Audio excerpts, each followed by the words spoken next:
go back to today's pictures. Russell Ingall is ready to go. Now, the talk is, guys, that they're going to open up the race meeting up there with a crocodile on the main straight. A crocodile, yeah, right. No, I'm serious. Russell Ingall will start from pole. Dick Johnson alongside Craig Lowndes and Glenn Seaton, the second row. Out of row 3, Jason Bright moving up. John Faulkner, good run there too. Stephen Johnson out of 7th. Now, Mark Scaife, he's nominated to start out of 8th after finishing there in the second heat. But the team made a wrong or an incorrect choice on tyres, and they've considered to have infringed the rules. Now Scaife will start off the back of the field once again. He's having a shocker. Longhurst, Bargwanna, Larkham and Bow, those next 4 positions. Neil Crompton up into 13th. That was a great effort. Mark Poole, Larry Perkins and Alan Jones. 17, Darren Payton, Anthony Tratt, the privateer, good run from him. Stephen Ellery and Terry Finnegan in the Sony Auto Sound Holden. Dean Croswell and back to John Briggs. Garth Tander had some problems in that one. Mal Rose, Rod Nash, 27, Danny Osborne on the colour scan board, and Darcy Russell out of 28. Paul Wheel, Darren Hossack, Wayne Russell and Charles Ryman. There's been some great battles with the privateers today. Steve Reed and Paul Romano. Paul Romano had a DNF, or a did not finish in Heat 2, so he starts from the rear of the grid as well. Now, of course, if we can amend that on the run, alongside Romano will be Scaife as we get set for this one. The third and final race of the day. We've seen that the start is all important here at Mallala. Bow's got the good inside run. Ingall comes across. They both get a good jump. Stephen Johnson got an unbelievable start on the outside, but it's going to be Russell Ingall. Oh, Bow cuts the track. Trying to come through on the inside. That's Johnson. Dick Johnson it is. Johnson just went straight across that curve. He didn't smash the sunbar to the edge, and he certainly did some damage to the spoiler. You can see it just disintegrated as he flew across. Look at the damage to the car. Side. Wow. Oh, wow. Well, that was a bit of damage from earlier on, but look at that front spoiler. It's not going to hang in there for long, is it? Faulkner's gone around the outside. Stephen Johnson has got the jump as John Faulkner rounds. Dick Johnson up now. Bright's in there. So too Jason Bargwanna. They come up the fast back sweeper. Steve Johnson's in 4th behind. Glenn Seaton up front. It's Russell Ingall, followed by Craig Lowndes, who got away to a great start. Huge pack of V8 shuffling down the back straight for the first time, but it's Russell Ingall who got the whole shot once again. He's really got these starts down to perfection. Craig Lowndes up behind him. Glenn Seaton, good start from the Ford Credit driver, and Stephen Johnson in the Racing for Life Ford. He's up in 4th position.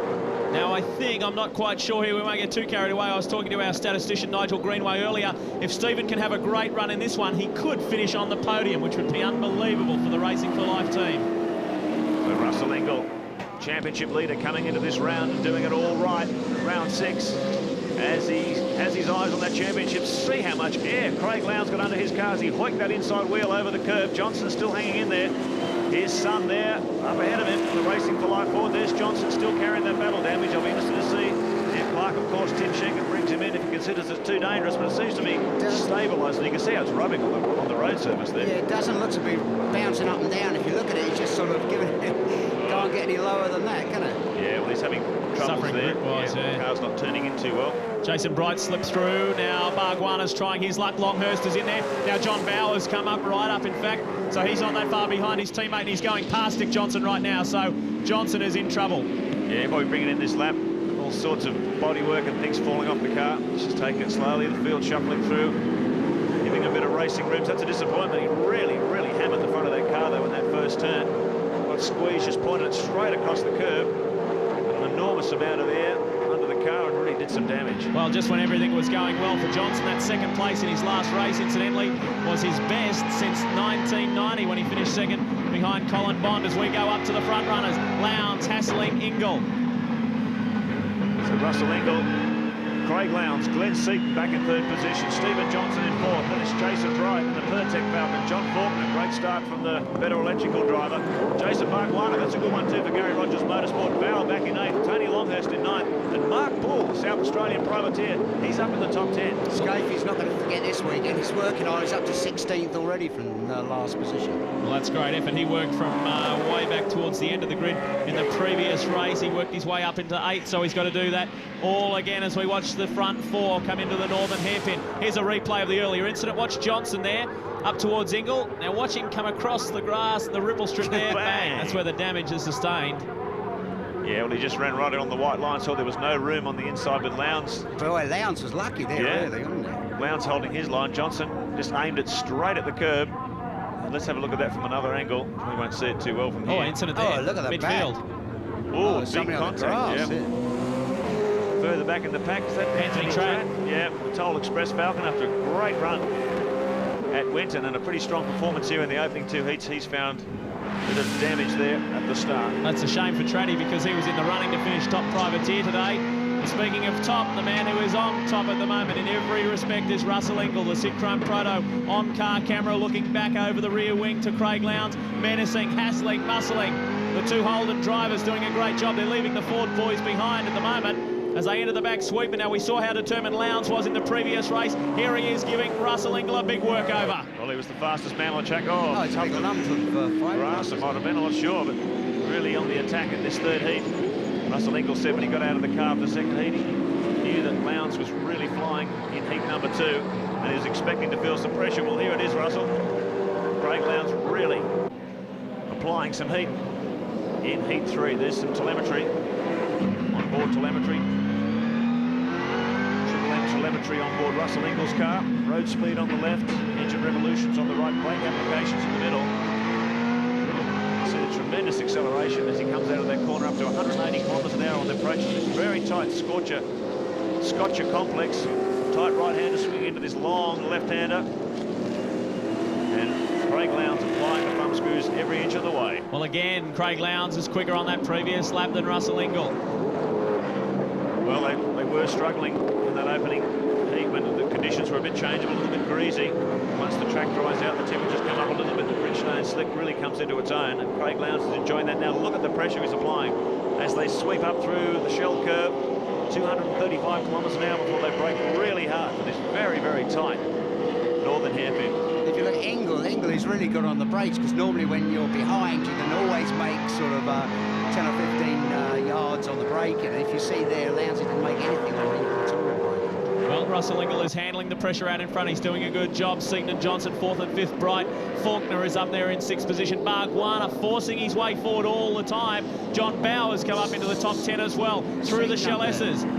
Those guys just coming through some of the back markers, passing John Briggs there, so working hard for their way as Bright and Faulkner pursue Steve Johnson. There's John Bower right on Jason Bargwanna's hammer. Back to Tony Longhurst. Neil Crompton's up in the action. That's great work for Neil. And there is, with a new sponsor, Mark Poole on the Bosch Racing Commodore, the local boy. He is doing a terrific job, sitting there in 10th position at the moment. Well, he may be a low buck operator, but this weekend he's chosen to run with the level 1 professional teams. That means he can run on the level 1 grade tyre, which makes a huge difference to the performance of the car. And you can see he's mixing it up here in the top 10. Neil Crompton, Tony Longhurst right in the middle of this action. Paul gets alongside Longhurst, and Crompton's going for it too. Longhurst may be in trouble. Through, got him nicely, so he moves up 1 position better. And who's that diving on the inside? Here comes Larry. Well, after a disastrous second race where he had 2 stop-go penalties, he's back in the action nicely now as well. So he's moved up into 11th position. So we go back on board.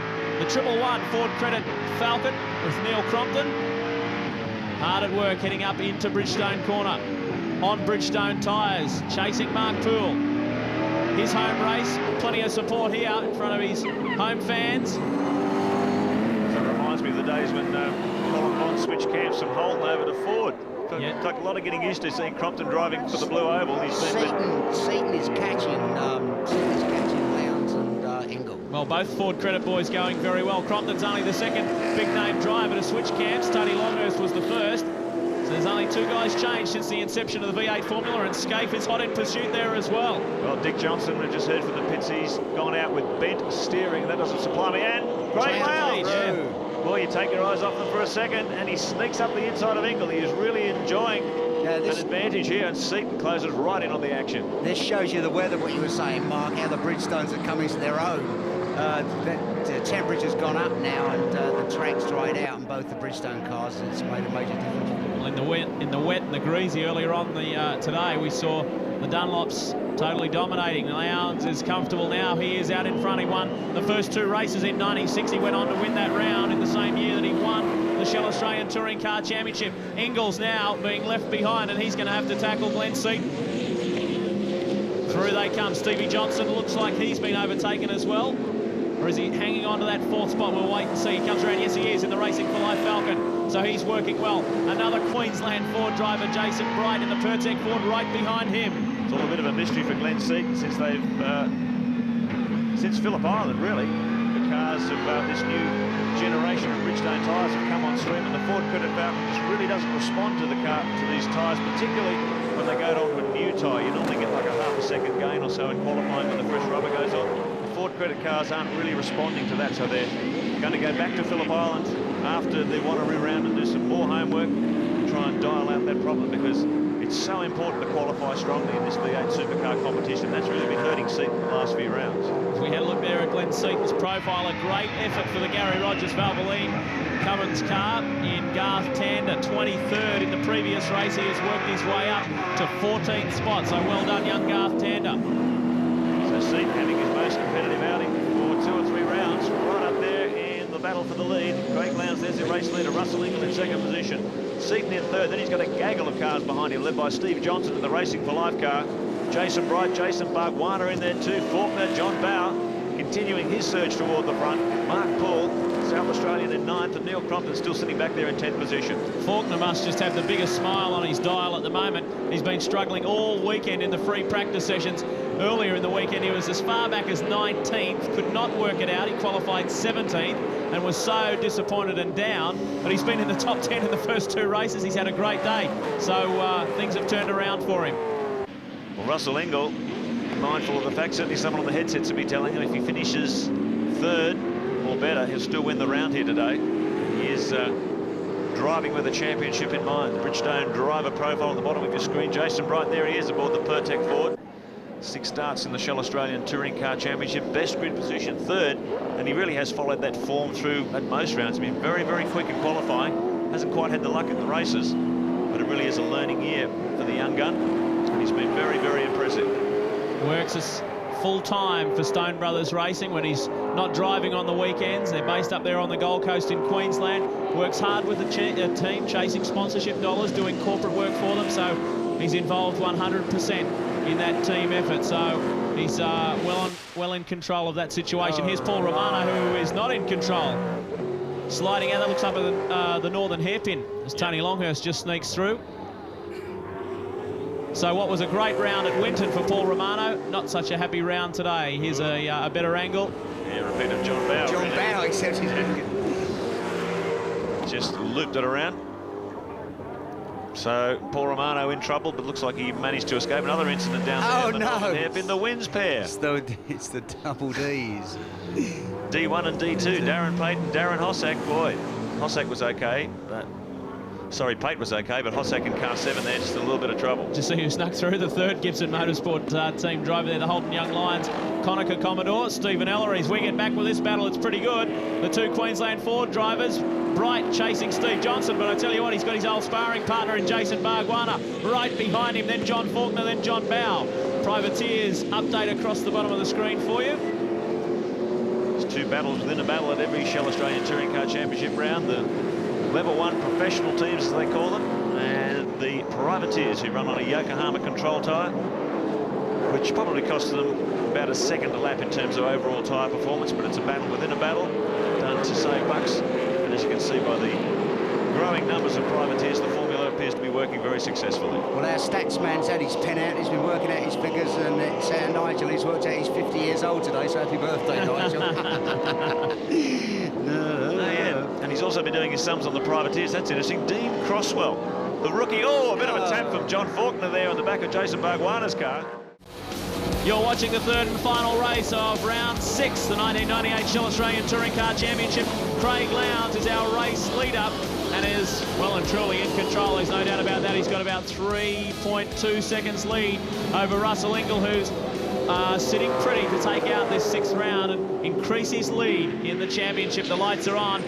Lowndes' Mobil 1 HRT Commodore just letting the back markers know that he's coming on through. Ingall isn't that far behind.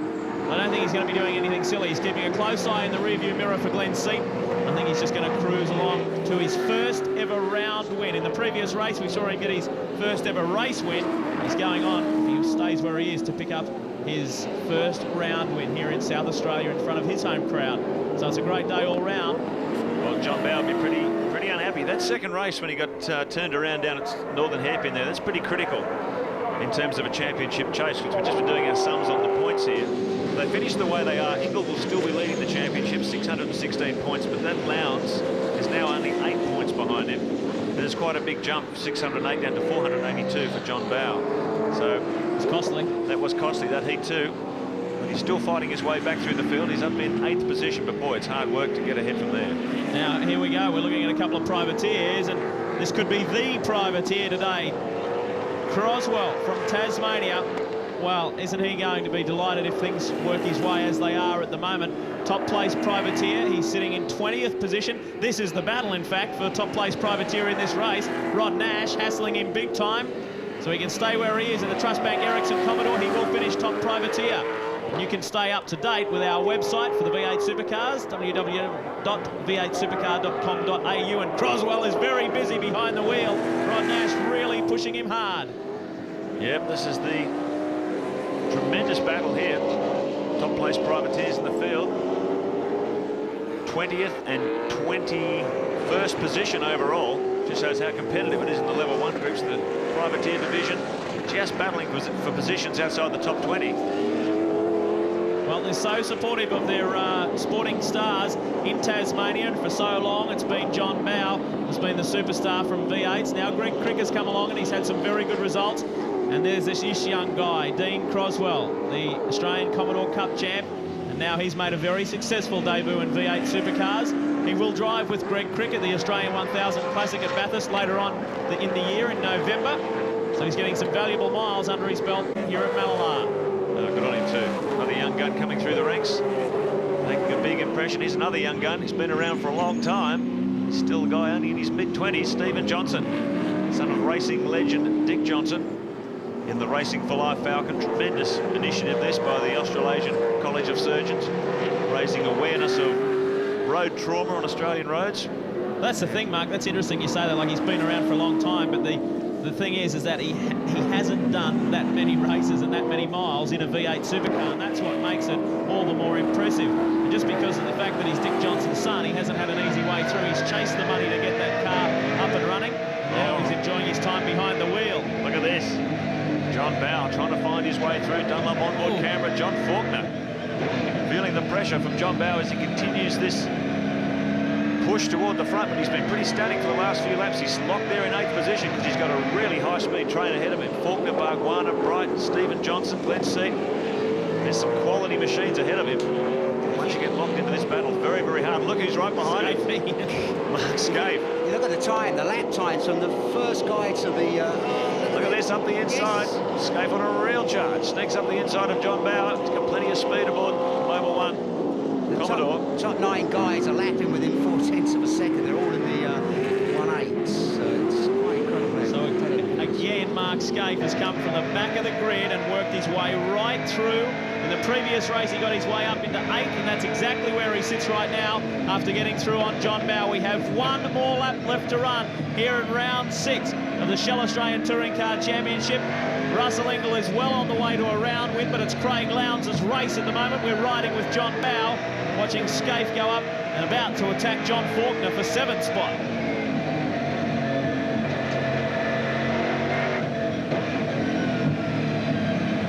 So Craig Lowndes now 3.9 seconds the lead over Russell Ingall.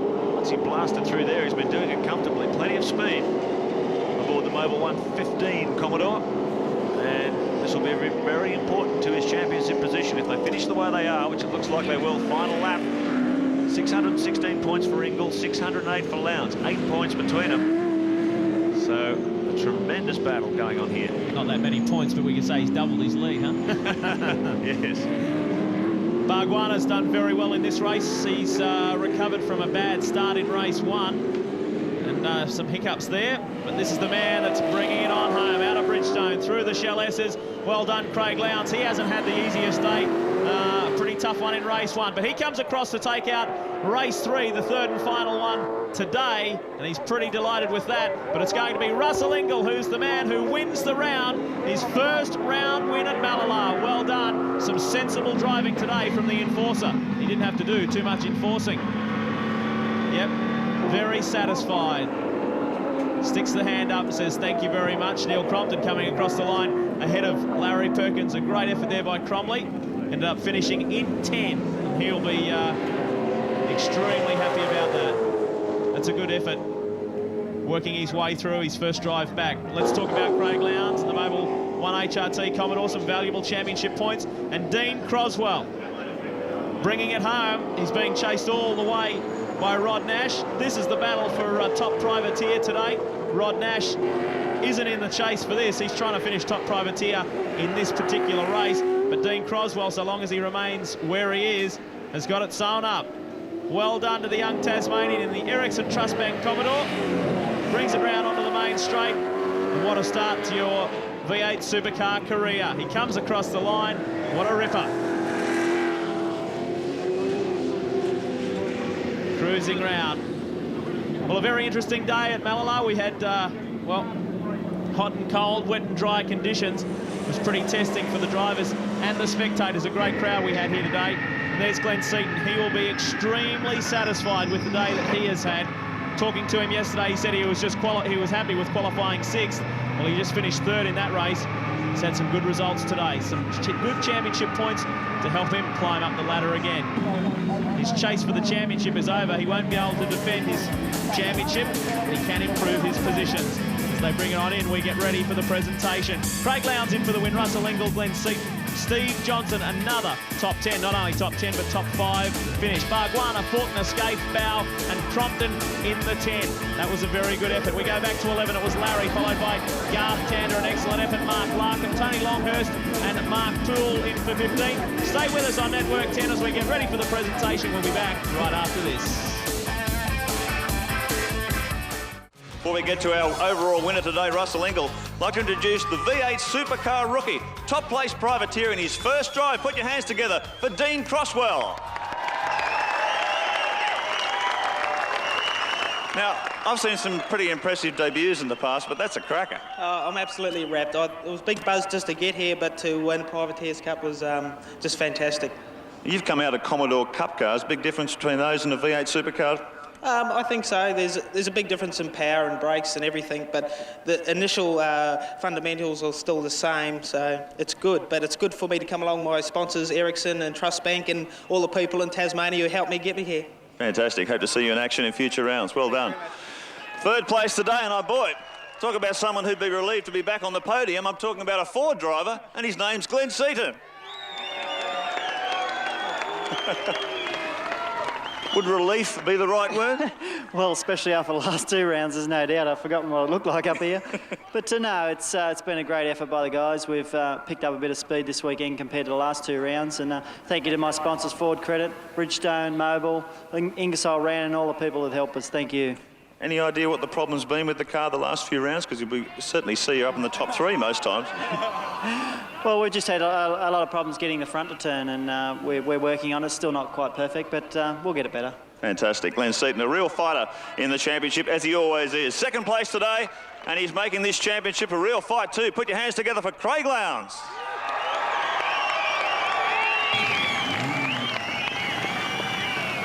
I've never seen touring car racing as tough as this, and today was no exception. Well, it is. It's I guess it's a credit to the team, our sponsors, Mobil, Holden and Bridgestone. It's really, I think we had the quickest car, but unfortunately it's proven if you get out and get some clean air like Russell did the first 2 races, especially for the second one, that it can be won, and really we just had to battle on. And those greasy conditions in the first heat didn't really suit your car, but boy, that thing was quick in the dry. Well, unfortunately, I guess the first race conditions were very similar to Phillip Island, where the Dunlops come on strong when they got a bit dewy, but the Bridgestones, we're fighting back. No, you certainly are. Great points battle here. Right at this point, I'd like to call on Ross Brody, Motorsport Manager for our series sponsor, Shell, to make the presentation to our overall winner, and he's still the championship points leader, Russell Ingall.